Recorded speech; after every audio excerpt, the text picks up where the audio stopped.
Būs reklāma par specielementiem. Neatejot no kases, tu vienkārši paņem to skāra gabaliņu, ieliec iekārtā, uzloc, un tu viņu noliec augšā. Tiklīdz tu sakrāji noteikti paciņas skaitu, 520 gabalus nocēl nost.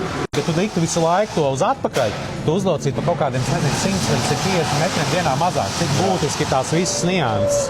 Tad aiziet reklāma. Līdz, jebkurš var iesūtīt detaļas locītās iekšā, teiksim, pat es teiktu, pirmdien, otrdien, garantējam, ka līdz nākamā piekdienai mēs visu mēģināsim uztaisīt. Mēģināsim, darīsim, lai to visu uzlocītu. Agrāk bija tā, ka katra detaļa atzīmēja tur, un tad tu zini, cik dziļi iebāzt iekšā. Bet tas atkal ir laiks. Tas šīm CNC iekārtām mazliet savādāk. Ja tu uzliec programmu, un tu tikai nocērt, un viņa pati tev atnāk adurīte, saregulē leņķis, cik viņi tev iekārta daudz uzloka augšā, un tev ir gatava detaļa.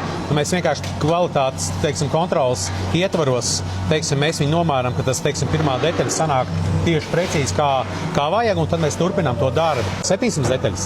Tad, teiksim, ja katra detaļa, teiksim, ar rokas lokām, tev katra ir tehniski jāatzīmē. Tad šeit, principā, ko mēs garantējam, kad uz katra detaļa ir identiski precīza.